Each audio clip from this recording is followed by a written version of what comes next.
अब core vision में इन्होंने क्या लिखा हुआ है कि ट्रेजर फंड, पब्लिक चैन, ट्रेजर चैन, ऑनलाइन प्लानिंग, ये सब यहाँ पे दिया हुआ है। देखिए यहाँ पे आपको क्लियर भी कर दिया है कि हम हैं क्या।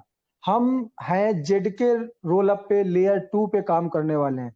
आज अगर वर्ड आ गया तो इसको भी समझ लेते हैं। सर है क्या ये जेडके रोल अप, ये क्या है लेयर 2? तो होता क्या है कि जितनी भी ट्रांजेक्शन होती है हमारी, जैसे बिटकॉइन पे होती है, तो वो हमारी लेयर 1 पे होती है। डायरेक्ट ट्रांजेक्शन आई, डायरेक्ट हो गई, तो इसको बोलते हैं हम लोग लेयर 1। अभी इन्होंने कहा कि अगर ले स्पीड, देखिए स्पीड बढ़ानी है तो गैस फीस कम लगेगी। तो उन्होंने क्या कहा कि हम कुछ रोल बनाएंगे, कुछ बंडल्स बनाएंगे जीरो नॉलेज प्रूफ के, जो बंडल्स बना के हम लेयर 2 के ऊपर ओवरलैप करेंगे, वहां सारे प्रूफ ऑफ स्टेक देंगे, हम वहां पे प्रूफ देंगे, और उसके बाद में सीधे हम आपकी ट्रांजेक्शन को कर देंगे। तो लेयर 1 के ऊपर जो लेयर 2 का पार्ट बना है, वहीं पे कई सारी ट्रांजेक्शन आपकी वहीं पे हो जाती हैं, और जब पूरा प्रूफ होके वो चेक हो जाती हैं, तब वो लेयर 1 पे जाके उसको सेव करते हैं। तो ये प्रोसेस इन्होंने क्या किया कि अपने साथ में एक बॉडीगार्ड और रख लिया है, जो बॉडीगार्ड क्या करता है कि आप तक कोई प्रॉब्लम आए उससे पहले वो खुद ही सारी सॉल्व कर लेता है। उसकी वजह से क्या हुआ, उसकी वजह से ये हुआ कि लेयर 1 पे लोड कम पड़ा, और जब लेयर 1 पे लोड कम पड़ता है तो ट्रांजेक्शन फीस ऑटोमेटिक आपकी कम हो जाती है, क्योंकि जितना लोड होगा उतनी फीस बनेगी, क्योंकि हमारी मदर करेंसी है। जब हमारी मदर करेंसी बोलती है कि अगर हम पे लोड बनेगा तो हम फीस ज्यादा लेंगे, तो ये हमारी मदर मतलब जिसने पैदा किया, अगर उसकी जो क्वालिटीज है वही हम में रहेगी, लेकिन हम उसको बाईपास कर सकते हैं। तो हमने बाईपास किया जेड के लेयर 2, लेयर 3, लेयर 4 तक, लेयर 3 तक जाने की हमारी आगे उसमें मेंशन भी किया हुआ है। तो ये है हमारी जेड के टेक्नोलॉजी, जो हमारी गैस फीस को कम कर देगी। अच्छा, अभी तो केवल गैस फीस की बात हुई, और क्या करेगी? तो अभी सुंदरलाल सर ने बताया कि हम रियल वर्ल्ड एसेट्स में भी जाएंगे। रियल वर्ल्ड एसेट्स के लिए कंपनी ने आपको यहाँ पे क्लियर मेंशन किया हुआ है, ये देखिए यहाँ पे क्लियर मेंशन किया हुआ है कि हम RWA एसेट्स में जाएंगे। अब RWA एसेट्स क्या है वो भी उन्होंने यहाँ पे क्लियर किया है। उन्होंने कहा है कि real estate, luxury goods, art, other real estate, हम इस सब में करेंगे। तो देखिए आपके 2 पॉइंट क्लियर हो गए कि रियल वर्ल्ड। अच्छा, अब एक सवाल ये भी आता होगा रियल वर्ल्ड एसेट्स में कैसे जाएंगे। तो देखिए अभी हमारे सामने बहुत सारी प्रॉब्लम्स है। मैं आपको बता दूं, रियल वर्ल्ड एसेट्स में जब हम जाएंगे तो सबसे पहले हम लोग आएंगे भी, तो आएंगे किसमें? रियल इस्टेट में। आप देखिए दुबई वगैरह में हम लोग क्रिप्टो करेंसी से रियल इस्टेट वगैरह लेना शुरू कर दिए, स्टार्टिंग रियल इस्टेट से ही हुई है। तो यहाँ पे भी जब एनएफटी की मार्केट में भी आएंगे तो सबसे पहला यूज केस क्या बनेगा? हमारे डॉक्यूमेंटेशन जो है उसको स्ट्रांग बनाना, उसको रखना। अब कैसे ही होगा? मान लीजिए आपकी जमीन है, आपने एनएफटी बना ली और अपने पास रख ली। अब उस एनएफटी का क्या करना है? सिर्फ अपनी एनएफटी को ट्रांसफर करते रहिए, और वो एनएफटी आपका एक तरीके से जैसे बैनामा जिसे बोलते हैं, जो आप कोर्ट कचहरी में कराते हैं, उसकी तरह से हो जाएगा। और जिस जिसके अकाउंट में आप एनएफटी ट्रांसफर करते रहेंगे वो चीज वहां वहां जाती रहेगी। और अगर इसे गवर्नमेंट अडॉप्ट कर लेगी तो वो ट्रांसफर की प्रक्रिया गवर्नमेंट करेगी आपके अकाउंट से अकाउंट, और जब आप उसको रिकॉर्ड देखना होगा तो सिंगल क्लिक निकालेगी और क्लिक करके देख लेगी कि एनएफटी अभी किसके पास में है, किसको ट्रांसफर की गई है। तो बहुत सारे डाटा का संग्रहण एक जगह पे हो जाएगा। तो ऐसा भी चीजें आने वाली हैं। एनएफटी कोई, अभी हम लोग क्या करते हैं, मतलब बहुत चीजें हैं, खैर मैं बार बार बोल चुका हूँ, समय ज्यादा हो गया, लेकिन हम अपने इसी पेपर पे ही रहते हैं। तो इस तरीके के हमारे काम हमारे आपके बीच में आने वाले हैं। अभी एक दुनिया मैंने आपको दिखाई थी मेटा वर्ल्ड की। मेटा क्या है? एक आभासी दुनिया है। इवन उस आभासी दुनिया में क्या क्या होने वाला है, हमको काहिल बनाने की पूरी तैयारी हो चुकी है। उसमें क्या होगा? आपको कोचिंग जाना है, आपको लगता है आपका छोटा बच्चा नहीं जा सकता है, लेकिन फला सर बहुत अच्छा पढ़ाते हैं। अब इसमें क्या होगा? आपको उनकी क्लास लेनी है, बैठिए। आपको मैं बता दूं, अमेजन का अपना वीआर बन चुका है, और एप्पल के पास में अपना वीआर है, फेसबुक के पास में अपना वीआर है। मतलब वीआर मतलब वो चश्मा जिससे हम लोग करते हैं। और हर किसी की क्वालिटी पे काम चल रहा है, हर कोई अपनी उस क्वालिटी को मैनेज कर रहा है। आगे आने वाले सालों में आपको दिख जाएगा, हर आदमी इस कनेक्टिविटी के लिए तैयार बैठा हुआ है।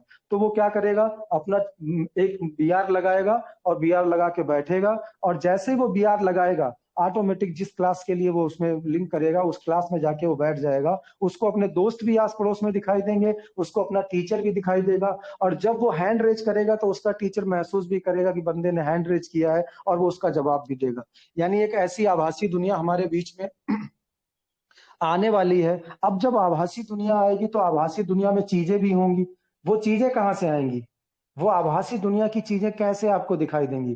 That is the NFT. वो एनएफटी में दिखाई देंगी आपको। अगर आपको कोई पार्ट खरीदना, भैया एनएफटी बनी हुई है। इस तरीके की वहां पे कॉन्सेप्ट चल रही है। ऐसा नहीं कि हर चीज एनएफटी, लेकिन एनएफटी के रूप में दिखाई देगी। वहां पे बहुत चीजों का मेटा एक पूरी दुनिया, वहां प्लॉटिंग चल रही है, वहां पे इलेक्ट्रॉनिक की दुकानें ओपन हो रही हैं, वहां पे आपसे फेसबुक का काम क्या है? फेसबुक का काम है कि हमारे बीच और आपके बीच में कम्युनिकेशन बनाना। अब अगर फेसबुक अपने आप को बदलेगा नहीं तो कम्युनिकेशन आगे कैसे बढ़ेगा? फेसबुक ने बदल लिया अपने आप को। अब वो कह रहा है कि आप जो अभी, पहले आप लोग क्या करते थे, नॉर्मल छोटे छोटे मैसेज करते थे, जैसे एसएमएस बोलते थे, शॉर्ट मैसेज सर्विसिंग। उसके बाद में आप बढ़ गए, आप वीडियो कॉल करने लगे, आप व्हाट्सएप कॉलिंग करने लगे, आप हर चीज करने लगे। अभी फेसबुक ने एक कदम और आगे बढ़ा दिया है कि आपको हम पूरी एक कॉलोनी बसा के देंगे, उस कॉलोनी में जो जो रहना चाहेगा वो रहेगा, उसकी परचेजिंग करेगा। सुबह आप जैसे वीआर लगाएंगे, आप टहलने भी जाएंगे तो उस आभासी दुनिया में आपका एक करेक्टर है, वो टहलने जाएगा।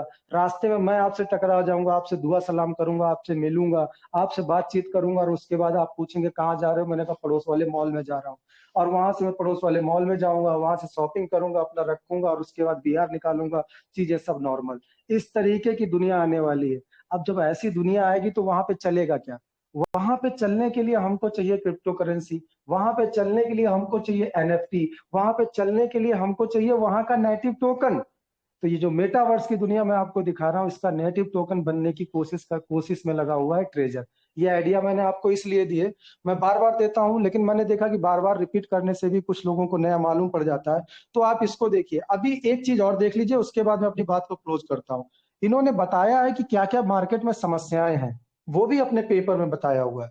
मार्केट में समस्या क्या है? हाई ट्रांजेक्शन कॉस्ट मैं बता चुका हूँ, स्लो ट्रेडिंग स्पीड मैं बता चुका हूं, लिमिटेड एप्लीकेशन सिनेरियोज मैं आपको बता चुका हूं कि लिमिटेड नहीं है, इसमें आरडब्ल्यूए से लेकर के क्रॉस चैन ब्रिज स्केबिलिटी, ये सब चीजें इसमें हैं जो ये आगे बढ़ाने वाले हैं। आगे एक पॉइंट है कॉम्प्लेक्स क्रॉस चैन, बोल दिया मैंने, और लैक ऑफ डिसेंट्रलाइज्ड गवर्नेंस। एक चीज और भी कह रहे हैं कि इसमें लैक है, मतलब कमी है।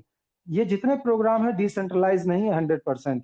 100% का मतलब इनका जो सारा है वो है डाओ की तरफ, कि हम डिसेंट्रलाइज ऑटोनोमस और जो लेके आएंगे, इसमें हम क्या करेंगे, आपको ही राइट्स दे देंगे, आपको ही पावर दे देंगे कि आप हमको गवर्न करें। उसके बाद में जो पॉइंट्स बार बार हमारे डॉक्टर साहब ने भी कहा है, हम भी आपको क्योंकि पेपर खुला हुआ है तो डिस्कस कर लेते हैं। इन्होंने 2025 के क्वार्टर 3 तक जो करना है वो भी आपको बताया है, डाउ मैकेनिज्म को इम्प्रूव करना है वगैरह वगैरह, आप चेक कर लीजिएगा। और लास्ट में आ जाते हैं 2028 और 29 पे। इन्होंने 2028-29 तक का प्रोग्राम आपको दे रखा है, और वहां पे भी बता रखा है कि हम जेड के रोल अप के साथ में लेयर 3 पे भी काम करना शुरू कर देंगे। यानी अगर लेयर 2 कम पड़ेगी तो हम लेयर 3 पे भी काम करना शुरू कर देंगे, वो भी बताया हुआ है। इन्होंने यहाँ पे ये तक बताया हुआ है कि हम 2026 में क्या करने वाले हैं। तो 2026 का भी इनके पास में डाटा है कि हम क्या क्या करेंगे, कौन सा प्लेटफॉर्म लॉन्च करेंगे, कहाँ कहाँ एनएफटी को ले जाएंगे, और ऐसी बहुत सारी चीजें हैं। अभी एक चीज और प्रॉब्लम है मार्केट में कि एक एनएफटी अगर 1 करोड़ की है तो आपको 1 करोड़ की खरीदनी पड़ेगी, उसको शॉर्ट पार्ट में भी बेचने की तैयारी चल रही। तो बहुत सारे काम है। ये दिखाने का मेरा उद्देश्य केवल इतना था कि जब कोई आपसे सवाल करे, हर चीज आपके पास में है, हर चीज आप पढ़ सकते हैं, हर चीज आप देख सकते हैं, और वहां से अपनी चीजों को आप आइडिया ले सकते हैं। तो मैं वैसे जल्दी जल्दी स्क्रीन शेयर करके मुझे बताने में थोड़ी असहजता होती है, लेकिन फिर भी अमूल्य सर का आदेश है कि अगर कोई बात बताएं तो विद प्रूफ के और स्क्रीन शेयरिंग के साथ में बताएं। इसलिए मैंने आपको स्क्रीन भी शेयर किया, संडे का दिन भी था, और एक्चुअली मुझे दूसरी बार समय भी मिल गया दूसरी बार बताने का, तो मैंने कहा आपको एक चीज बता दूं। इसके अलावा भी एक स्लाइड थी, उसमें भी बहुत सारी चीजें थी, उसमें कंपनी का पुराना डाटा था कि कहाँ से लेकर के किस किस ने इन्वेस्ट किया, कहाँ कहाँ से क्या आया। लेकिन क्योंकि समय को मद्देनजर रखते हुए आज अपनी बात को ये रखता हूँ, शाम को कॉल होती है तो डाटा भी आपको दिखा दूंगा। Thank you sir, thank you very much.